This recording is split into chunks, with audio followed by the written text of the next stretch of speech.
So, that's just how specific and precise these pilots are when it comes to following the terrain and getting to where they need to go, even in a mountainous area where there's a lot of hills that they need to navigate around here in the Calabasas area. But you can see a little bit better looking now as hand crews are sort of getting onto the left side of this flank.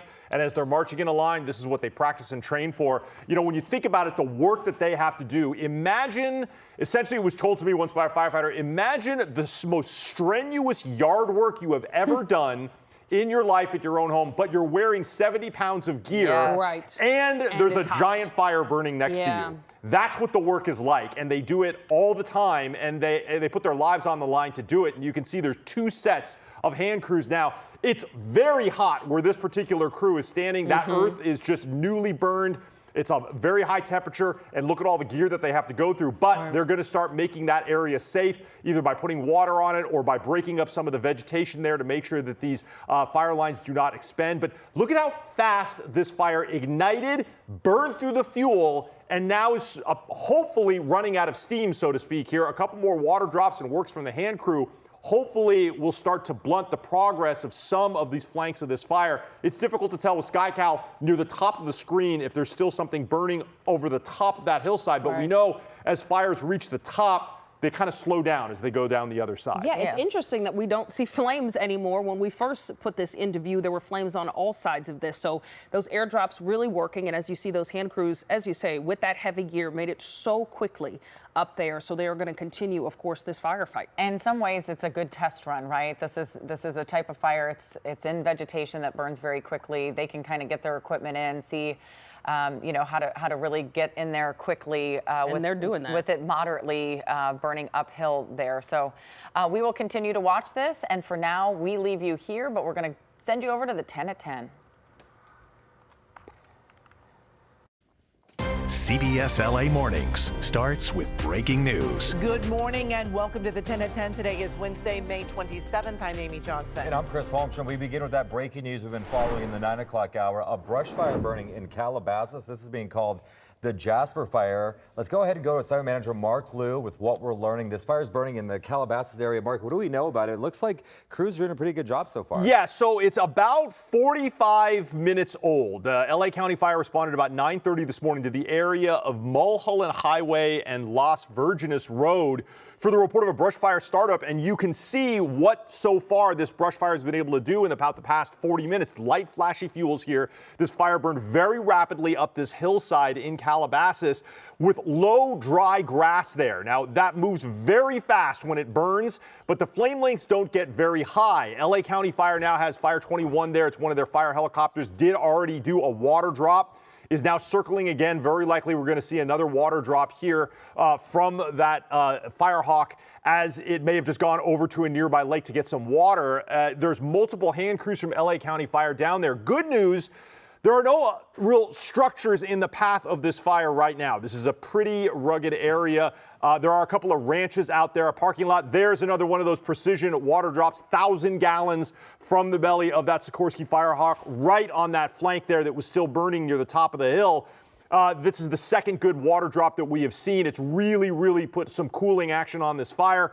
The flames were really big just a few minutes ago as that fire hit a big, dense cluster of vegetation, and firefighters are really hoping that they can stop it right here. This fire is being called the Jasper Fire. It's currently at about 5 acres, possibly a little bit more. The last update we had was 5 acres. No reports of any injuries, no idea how it started, but there are some power lines you see right there. It looks like that fire burned right around them. Now, there's not any sort of a wind event that we know of that's going out there, so it's unclear if those power lines were involved in any way.